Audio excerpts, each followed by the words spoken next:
Master document naming system और document management system बनाया गया है। और इसको बनाने के लिए जो मकसद था वो ये था कि क्लाइंट हमसे डिमांड करता है कि आपके पास एक डॉक्यूमेंट मास्टर डॉक्यूमेंट लिस्ट हो जिसमें डॉक्यूमेंट नंबर्स स्टेटेड हो, उसका रिवीजन नंबर लिखा हुआ हो, उसकी रिवीजन डेट हो और डॉक्यूमेंट का टाइटल लिखा हुआ हो। और इन केस अगर आप कोई रिवीजन करते हैं और फॉर एग्जांपल रिवीजन 0 थी पहले, अब आपने रिवीजन 1 कर दिया है, तो पिछला स्टैंडर्ड का डिस्पोजल मेथड क्या होगा। और डिस्पोजेबल मेथड उन्होंने ये कहा है कि स्क्रैप कर देना है आपने पुराने को। तो इस चीज़ को मद्देनज़र रखते हुए ये स्टैंडर्डाइज्ड डॉक्यूमेंट नेमिंग सिस्टम और डॉक्यूमेंट मैनेजमेंट सिस्टम बनाया गया है। ये आपके सामने नज़र आ रहा होगा कि ये जो डॉक्यूमेंट जिसकी मैंने नंबरिंग की है वो एक्चुअली है प्रोसेस कंट्रोल स्टैंडर्ड। इसकी जो एब्रीविएशन है वो लिखना लाजमी है इस डॉक्यूमेंट के लिए, अदरवाइज नेमिंग सिस्टम जनरेट नहीं होगा। तो ये PCS बनता है तो मैंने इसको PCS लिख दिया। अच्छा, अब ये क्वालिटी डिपार्टमेंट के ज़िम्मे में है तो ये मैंने यहाँ पर डिपार्टमेंट क्वालिटी लिख दिया। और इस डिपार्टमेंट की एब्रीविएशन लिखना भी यहाँ पर लाजमी है क्योंकि ये डॉक्यूमेंट नेमिंग सिस्टम में एंटर हो रहा है। अगर मैं इसको यहाँ से डिलीट करता हूँ फॉर एग्जांपल, तो आप नेमिंग सिस्टम में देखेंगे कि QA गायब हो गया। अब मैं अगर QA लिखूँगा यहाँ पर तो यहाँ पर डॉक्यूमेंट में QA आ गया।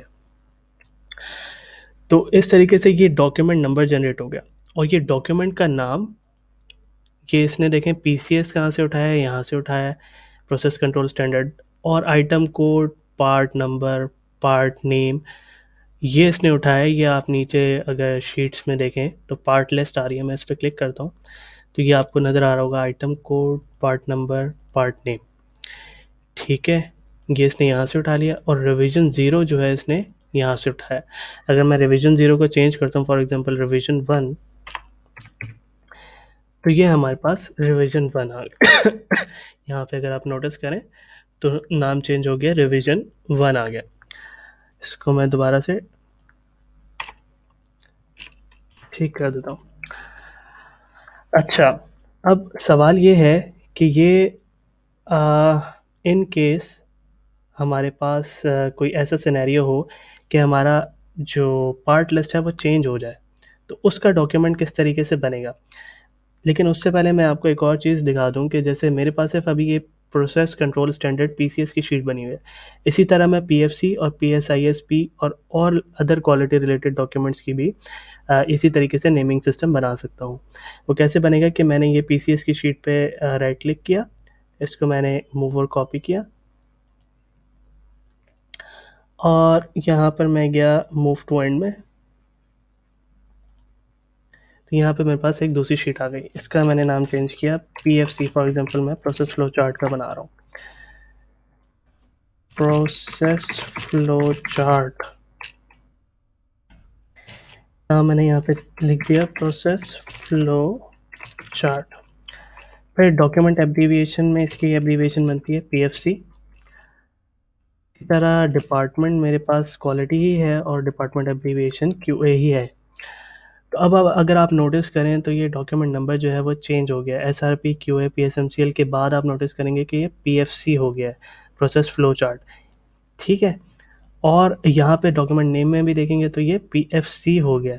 अगर आप यहाँ ऊपर फार्मूला बार में देखेंगे, फार्मूला बार ऊपर टॉप पे जो आ रही है, तो ये फार्मूला बार, ये फार्मूला लगा हुआ है और ये जो है पार्ट लिस्ट और डिफरेंट जगहों से डाटा उठा के यहाँ पे इसने डॉक्यूमेंट नेम जनरेट किया है। अच्छा, तो अब हम आते हैं इस तरफ कि अगर for example there is a case कि मेरी जो ये पार्ट लिस्ट है वो तब्दील हो गई। फॉर एग्जांपल मैंने यहाँ से सब जो है वो किया,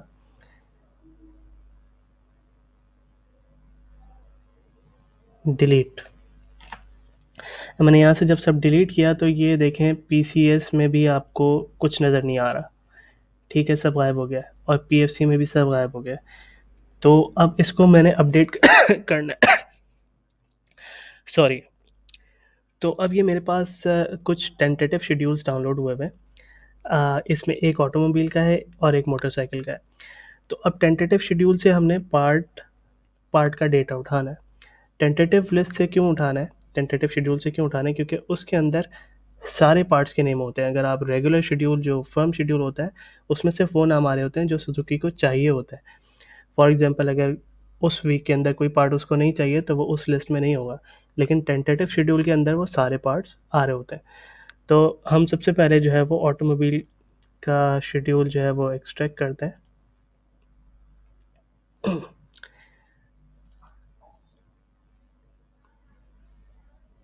ये हमने उसको खोला। अब यहाँ पर आप देखेंगे कि इसके पास पार्ट नंबर, आइटम कोड और पार्ट नेम आ रहा है। यहाँ से हमने इसको कॉपी किया, बल्कि हम इसको सीरियल नंबर के साथ ही कॉपी कर लेते हैं। हमने इसको यहाँ पे कॉपी किया और हमने इसको यहाँ पे कर दिया पेस्ट। यहाँ पर मैं एक चेंजिंग कर देता हूँ, पार्ट नंबर आइटम कोड, ताकि हम डायरेक्ट कॉपी पेस्ट कर सकें। अच्छा, अब क्योंकि ये मैंने ऑटोमोबाइल का उठाया है तो मैं यहाँ पे 4 व्हील लिखूँगा और यहाँ पे ये 4 व्हील मेंशन करना लाजमी है। यहाँ से नेमिंग सिस्टम का ताल्लुक है, आगे ये वैल्यूज़ जो हैं वो आगे ट्रांसफ़र होती हैं। क्लाइंट भी लिखना लाजमी है क्योंकि ये जो वैल्यू है ये भी आगे ट्रांसफ़र होगी। तो ये हमने कर दिया PSMCL यहाँ तक। अब ये हमारे पास 4 व्हील का तो डेटा जनरेट हो गया। अब हम देखते हैं कि इससे कोई फ़र्क पड़ा है हमारे PCS पर। तो हम नेक्स्ट शीट पर आए तो हमें सब कुछ अब सही हुआ हुआ नज़र आ रहा है। पार्ट नंबर पहले आ गया, आइटम कोड आ गया, फिर उसके बाद जो है पार्ट नेम आ गया। अच्छा, एक चीज़ इसमें थोड़ी सी गलत हो गई जो कि जिसको मैं अभी यहीं पे ही ठीक कर देता हूँ।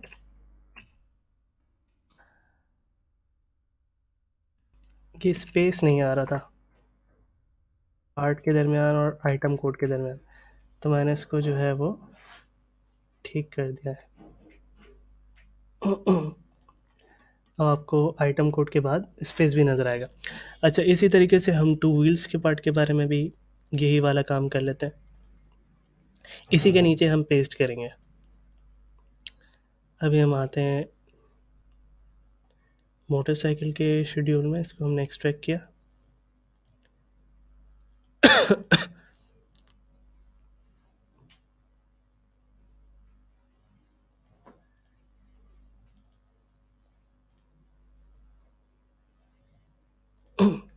ये हमारे पास मोटरसाइकिल का शेड्यूल आ गया।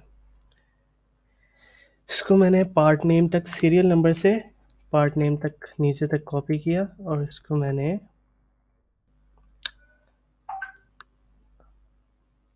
यहाँ अपने automated master document management system की पार्ट लिस्ट में पेस्ट कर दिया। इसके आगे मैंने भाई मेंशन कर दिया कि ये 2 व्हील का पार्ट है।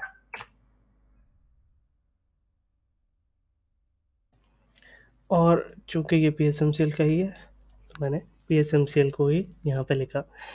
ये याद रखें कि फ़िलहाल अभी हम सिर्फ सुजुकी को ही टारगेट करें, इसलिए हर जगह आपको PSMCL से रिलेटेड ही डॉक्यूमेंट्स नज़र आएंगे।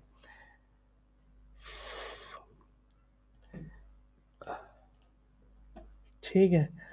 तो अब आप नोटिस करेंगे कि आपके पास 2 व्हील का भी जनरेट हो गया है, डॉक्यूमेंट नेमिंग और डॉक्यूमेंट नंबर्स।